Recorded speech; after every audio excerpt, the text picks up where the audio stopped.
And now, to talk Rockets, Kim Davis from Chalk Talk, Jackson Gatlin, Locked On Rockets podcast, and Zack Tawatari. Good to have everybody in the building. Good to be here, and happy Mother's Day. Yes, happy Mother's Day to all of you out there.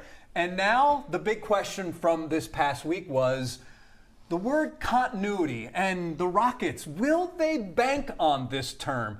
So let's get the big board spinning over there. Will the Rockets bank on continuity to get to a championship? What do you think, Jackson? All right, Jason, I've been thinking a lot about this, and continuity was a big terminology used a lot during the end-of-season press conference with Rafael Stone, Ime Udoka, but I'm going no. All right. No. There it is, no. No on the continuity angle, and I go for that for a couple different reasons. One, you look at what happened to this team this season. They lost for some predictable reasons. We kind of saw this coming. As the season progressed, the offense was oftentimes the issue for this team. And they got into a playoff series where they just couldn't put points on the board. They didn't have an answer. They didn't have a go-to scorer. And I can understand the idea that you maybe look at it and say, maybe one of their guys grows and develops, and maybe Jalen Green turns into that A1 scorer that you need down the line. But I think that you look at this team and kind of where they're at, and I fully expect there to be some significant changes. You look at a starting lineup featuring Amin Thompson, Jalen Green, Alperen Sengun, Fred VanVleet, Dylan Brooks, that posted a -11 net rating and a little over 300 minutes played together this season. That's not good. Those aren't good numbers. And so you look at that, you look at some of the other statistics that this team was a poor shooting team for much of the season, and even Rafael Stone admitted during the press conference that they built their identity on outworking other teams. And that competitive advantage fell off in the playoffs when everybody else plays harder. So I do think they're going to need some change, and I don't think they're going to be able to just bank on continuity going forward. All right, well, we'll get the board spinning again. Zach, what do you think? This is a tough one. No. Not so tough. And I'm going to tell you why. Because if the opportunity to get a superstar presents itself and it works out for the Rockets and their front office and they think, this is a deal that we can live with, you can bet that they are going to want to address an area of their team that was so blatantly obvious that they were missing, which Jackson stated, the go-to scorer. That's what they need. They need a guy who can step in now because this team is built to win now. Kim, the board is yours. Yes, no, or maybe? So I've thought a lot about it, and I'm going to go I yes. would hope so. You're going to say yes. I'm going to say yes, and I'm Okay. going to tell you why. All those things are true, right? They do need to do some things differently. But when I went back and looked at players in the league, whether it was SGA or even go back as far as a Kobe, not comparing anybody here to Kobe, you're talking 3-4 years in before they take that big step, before they really start to be the contributor that we see. And so this team needs to hold tight, play it back another year, do what OKC did, because if you make a big splash and you go get a big free agent, you got to give up some players. Yeah. So who do you surround him with to be able to win now? So I say they're going to run it back. Continuity. Okay. They're All going to right. make some changes, but you're not going to see the big thing. That's my thought. All right, so a yes, and we've got a couple of no's. I'm going to split the difference. I'm going to say maybe. I think you need to have the right deal if you are going to make a trade because you do have this foundation.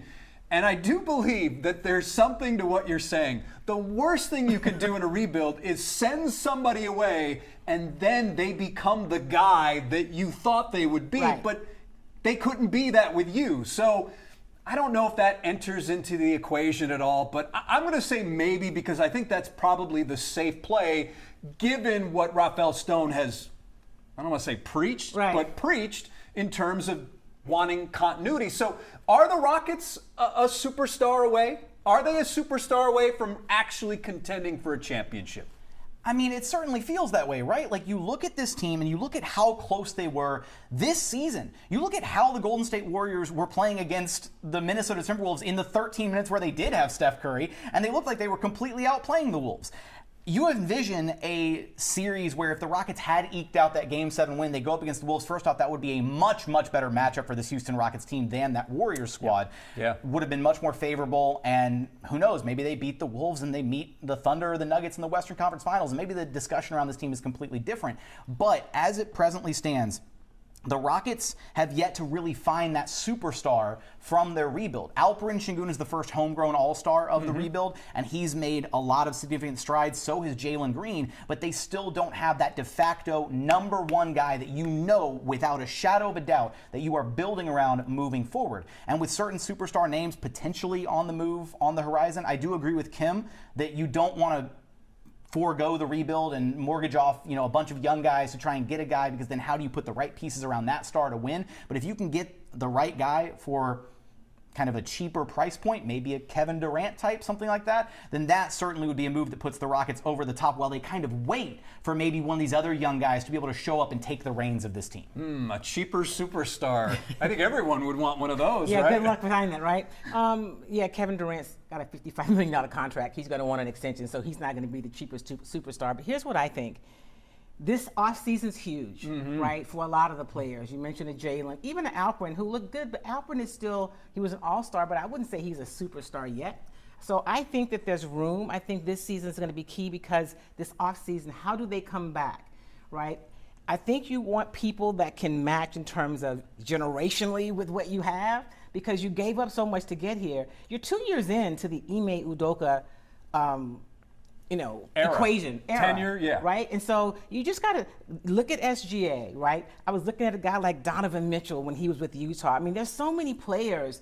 Chauncey Billups was like, people said he was a scrub and a bust until he was the NBA MVP of the finals. So you've got to just be smart about it, and it's got to be the right player that comes in, and they got to get more scoring. There's no question about it, but nah, hold tight. Rafael Stone said, listen, you could have a superstar out there, but will he contribute the correct way to your team? Does he fit your equation? So I think that is something that certainly is on the Rockets' mind as well. And when you look at the guys that they do have, Alperen Şengün needs an outside game, a consistent outside game. Would you agree? He needs to refine his touch on the inside and potentially add an outside game. Yeah. And then Amen Thompson needs an outside shot. Jalen Green needs to be more consistent. And those are all things that this team is going to need to work on throughout the offseason. But you got to find a guy that's going to mesh. And it's going to be an expensive proposition, you would think, to bring in a superstar. But it's got to be the right superstar. And that is going to be quite the shopping trip to figure out who's going to mesh well. So are they one guy away? Yes, but it's got to be the right guy. Experience is what they need. Experience. There's a difference. Right? Experience is what they need. And that's why I think they're kind of like a superstar minus away from contending for a championship. Maybe they don't need a preeminent superstar in the NBA, but they need somebody who has that veteran leadership, because they're going to meet what they're missing with a little bit of growth. So I'm not going to say they need somebody that's the face of the NBA, but they need a bigger name with more experience. They need to have more. Their experience is what I'm talking about really with this team. That next step. What's the saying? If I was a fifth, we'd all be drunk. I mean, the if thing, like they could have, should have beat the Warriors, right? But this team will be more experienced next year, and depending on how they attack the offseason, that could be huge in terms of what they do next year. So we'll see. And now let's go back to the big board for yes, no, maybe. Does a favorable draw in Monday night's lottery change your opinion on what's needed for this offseason? I'm going to start. I'm going to say maybe, because if they get the number one overall pick, and I know it's slim, very slim, that will change a lot of things. But I think the odds-on favorite right now for them is to get the number 9 pick. Is that correct in terms of you look at the odds that number 9, and I don't know if you get it like a real impact player at number 9. You never know, but I'm going to say maybe. So what do you think? I'm going to go with no. Okay. It doesn't change anything. Because this team, even if the draft pick jumps up and maybe you win the Cooper Flag sweepstakes and you're excited and you get to bring in yet another piece of young talent, one, I would not be shocked if the Rockets did draft and bring in Cooper Flag that they give him the Amen Thompson treatment, right? Bring him off the bench for the first year, slow play his development. Ime Udoka is a win-now coach. This is a win-now team. Okay. This is a team that wants to win games right at this very moment. So I don't think that necessarily changes things. What I will say is that the draft pick situation and where that pick ultimately lands in the draft lottery does present an interesting opportunity that if the pick does jump into the top 4, maybe it's not number 1 overall, but if it jumps into the top 4 somewhere, which the Rockets have had a lot of fortuitous draft luck last year with the Reed Shepard pick jumping from, I believe, 9 or 10 all the way up to number 3. If that pick jumps up, that's another trade chip to potentially use in free agency or on draft night to be able to bolster the roster, to maybe go find that missing ingredient, that missing piece, that A- star potentially to be able to bring into the fold and then kind of elevate this team to another level next season. Kim? Yes, no, maybe? I'm going to go with no, because whoever it is, right?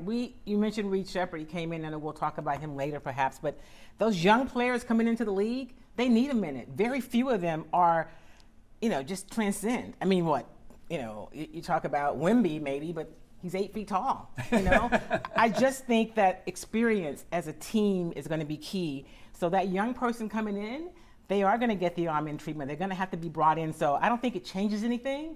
It may help, but they need the experience from within now or somebody else with experience now to add to this team. Zach, one more time, one more spin. Yes, no, maybe. Does a favorable draw change your opinion on what's needed this offseason? It's tough. I mean, this is a tough one. I'm going to go with maybe on this one, and I say that because if you were to get a top 2 pick and you're convinced that that player is absolutely going to contribute to your team next year, maybe it makes sense for you to move on from a guy like Jalen Green in a package, and it makes it kind of more stomachable to move on from that player. But I also can see that, realistically, like Kim said, whoever they end up picking, even if it's a top 5 pick, probably isn't going to have that kind of impact that they need right away. So I could see it going either way. What can Reed Shepard be? I mean, you brought up Reed Shepard. So what can he be? And how important now is he moving forward, or has he become less important because we didn't see him play much his rookie season? No, I think that Reed Shepard, first off, the Rockets internally are still incredibly high on Reed Shepard. If you ask around the organization, they think that he has potentially the most upside offensive potential of any member of the young core. It's actually really that absurd. He was a generational shooter for a reason. Now, he had a bit of a rough go of it his rookie season. I want to give credit to Ime Udoka and his coaching staff, though. They gave him an ample opportunity to see if he was ready for NBA action, to see if he could crack the Rockets, top 8, 9, 10-man rotation at the beginning of the season. And after about 20 games or so, when it was apparent Reed wasn't quite ready for NBA action just yet, they pulled him back. They sent him down to the G League for a little bit. They let Aaron Holiday kind of replace him in the rotation. And that was more or less all she wrote. And then we saw some moments later on in the season, those pops, those flashes from Reed Shepard where the Rockets would rest a bunch of guys, or he'd enter the starting lineup or get heavy minutes one night. And those were the games where you can kind of bank on that being more so his future. So I really do think Reed is probably going to be a big part of the puzzle next season. I think he was a little maybe deer in headlights his rookie year, but the shooting is legit, the work ethic is legit, the defense will come over time, and we know that Ime Udoka was able to transform Jalen Green and Alperen Sengun into plus defenders. I'm sure he'll be able to do that exact same thing with Reed Shepard. Even though he did come out of college as a plus defender, the NBA game is just a little bit bigger, faster, stronger than what he was used to in college. And it's rare that a guy drafted as high as he was doesn't make an impact in his first year, and that's what we saw from Reed, but I'm still very high on him. Yeah, I'm still high on him. I mean, he can shoot it, and so it's something that you just can't teach people, and that's to be a pure shooter. We've got to see him do it at this level. And remember, he didn't do it a long time in college, so the sample size wasn't huge. 1 year. 1 year, right? He's got great talent, and we call it upside. We've got to see him do it. He wasn't ready this year, right? He was a deer in the headlights, and he was timid to take the shot, like wide open shots. So we will have to see what he can do, but that's what happens with these young guys when they come into the league. I'm just saying. All right, yeah. It's one of the unfortunate side effects of kind of where the Rockets are at, though, in this stage of their rebuild process. I don't even know what stage Tillman Fertitta's on with rebuild part 2.5, whatever phase we're in right now. But that's kind of one of the unfortunate side effects, right? If the Rockets were still, a bottom 5 team, you had all these minutes to just dedicate to all the young guys and developmental reps and all that, then you'd see Reed Shepard get 20, 25, maybe 30 minutes a night. You might see him starting, right? And there are a lot of national analysts and pundits out there who believe that if Reed Shepard was on a a team like the Wizards or the Hornets and, had a starting role in getting up all the shots that he wanted, that he would have been a runaway favorite for Rookie of the Year. He's just that talented. So guys like Reed Shepard, guys like Cam Whitmore, they're kind of unfortunate side effects of where the team is at and the fact that they're ready to win games right now. But the Rockets do have to find a way to prioritize some of their development moving forward so that, potentially Reed Shepard, the maybe heir apparent to take over for Fred VanVleet down the line at some point, potentially? I actually see that as a positive, though, because the Rockets didn't need to play him this year. Most times you draft a guy in that position, it's because you absolutely need that guy on the court, and you're just going to let him go out there and struggle because he has to be out there. You don't have anything else. So the fact that they had the luxury of not having him play that much this year, I think is going to be a good thing for his development. And when you look at any championship team, any dynasty, which of course that's what the Rockets are trying to create with this young core that they have that one guy who is a phenomenal outside shooter. And the last thing they wanted to do this season was have him go through a period where he really struggled, ended up losing confidence, and set him back even further. So I think they did the best they possibly could have this year with him and his development. So since the season is over and we have closed the book on the 2024-25 season, if you were writing the story of this season, what would be your final sentence on the last page of the book? Ooh, that's a good one. Who's got one? Anyone got one right off the bat? I'm happy to rip it first. Let's go. Let's hear it, Jackson. Absolutely exceeded expectations, but disappointed stunningly in the end. That would be my final sentence on this team. Because, again, some of the weaknesses that we saw protruding their ugly heads throughout the season became really apparent. Ime Udoka addressed it before the trade deadline and after the trade deadline that this team really struggled with shooting the basketball, and there weren't any moves made to try and address that part of the roster moving forward. But they're also kind of playing with house money. Nobody expected them to be in this position that they're in, to earn the number 2 seed, to have 52 wins.